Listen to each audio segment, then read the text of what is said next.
प्रणाम। मिर्जापुर के वर्तमान के हालात के बारे में क्या कहा जाए। एक कहावत है कि लड़ नहीं सकते हो तो बोल नहीं सकते हो तो लिख नहीं सकते हो तो साथ निभाओ, और साथ भी नहीं निभा सकते हो तो जो लोग ये कर रहे हैं उनका मनोबल बढ़ाओ, और अगर मनोबल भी नहीं बढ़ा सकते हो तो कम से कम मनोबल को तोड़ने का कार्य मत करो, क्योंकि वो लोग आपके हिस्से की लड़ाई लड़ रहे हैं। मिर्जापुर में लगातार पुलिसिया उत्पीड़न बढ़ता जा रहा है, और इस पुलिसिया तानाशाही के खिलाफ मैं मिर्जापुर की आम जनमानस से सभी जात, सभी धर्म, सभी वर्गों के और सभी पार्टी के लोगों से यह निवेदन करूंगा कि एकजुट होकर इस पुलिसिया तानाशाही के खिलाफ, अन्याय के खिलाफ न्याय की लड़ाई लड़िए, क्योंकि बारी बारी सबका नंबर आ रहा है। पूर्व में जब जिसका उत्पीड़न हो रहा था तो जो लोग नहीं बोल रहे थे आज उनका उत्पीड़न हो रहा है, और आज जो लोग चुप है कल उनका भी नंबर आएगा। सत्ता के लोग भी सुरक्षित नहीं हैं। आपको याद होगा जिगना थाने के अंतर्गत एक भारतीय जनता पार्टी के बूथ अध्यक्ष जो अपनी गांव की समस्या को लेकर थाने गया था, और वहां उसके साथ कितना अमानवीय व्यवहार हुआ, उसको मारा गया, पीटा गया, अमानवीय व्यवहार किया गया, और बाद में उसे शौचालय तक साफ कराया गया थाने का। यहां के सांसद विधायक चिट्ठी लिखते रह गए, और बाद में शायद वो जहां तक सुनने में आया कि ग्लानि में आत्महत्या भी कर लिया था, या जैसे भी उसकी डेथ हुई थी। ऐसे लगातार उदाहरण है। भारतीय जनता पार्टी के ही पूर्व के जिलाध्यक्ष, एक बेहद नेक दिल इंसान, एक बेहद ईमानदार व्यक्ति, जब पुलिसिया उत्पीड़न के शिकार हुए तो जिस तरीके से जनसमूह का समर्थन मिलना चाहिए था, जन विरोध होना चाहिए था, वो नहीं हुआ। घंटाघर में कांग्रेस के वरिष्ठ नेताओं के साथ, जनपद के वरिष्ठ नेताओं के साथ जब एक अधिकारी ने बहुत ही अमानवीय व्यवहार किया, तब भी लोग एकजुटता का प्रदर्शन नहीं कर पाए, और जिसका कारण है कि लगातार ये सिलसिला बढ़ता जा रहा है। आप देखेंगे चाहे प्रियांशु ओझा हत्याकांड का मामला रहा हो, पीड़ित को ही उल्टा टॉर्चर किया जाने लगा, चाहे भारतीय जनता पार्टी के राजनीति करने वाले व्यापारी नेता श्री गोवर्धन त्रिपाठी जी के परिवार का मामला रहा हो, चाहे अंकश तिवारी जो भारतीय जनता पार्टी की राजनीति करते हैं उनका मामला रहा हो, और तमाम ऐसे मामले हैं।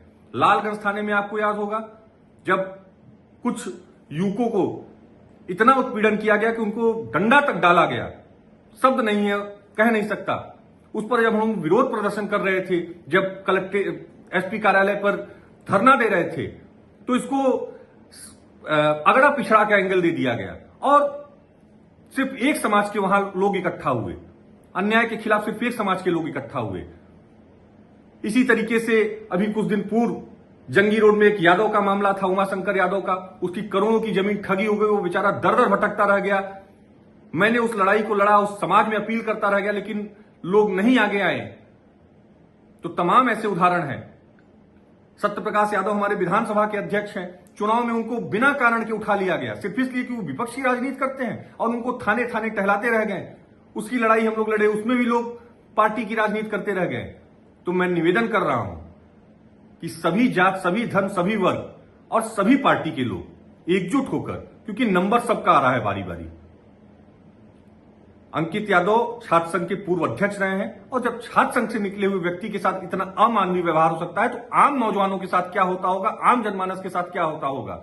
मैं यहां के जनप्रतिनिधियों से कुछ भी अनुरोध करना बेकार है, क्योंकि सांसद जी तभी बोलेंगी जब पीड़ित उनकी पार्टी का कार्यकर्ता होगा। आपको याद होगा अभी उनकी पार्टी का एक कार्यकर्ता के साथ जब घटना घटित हुई थी तो अस्पताल तक सांसद जी पहुंच गई थी। उसके बाद कितनी घटना हुई, सांसद जी एक शब्द उनके मुंह से नहीं निकलता है। विधायक जी तभी बोलेंगे जब आरोपी मुसलमान होगा, वरना विधायक जी नहीं बोल सकते हैं किसी भी घटना पर। तो कहीं ना कहीं आम जनमानस को, छात्र संघ से निकले हुए नौजवान नेताओं को अब आगे आना होगा, वरना यह तानाशाही, मान सम्मान किसी का भी जा सकता है।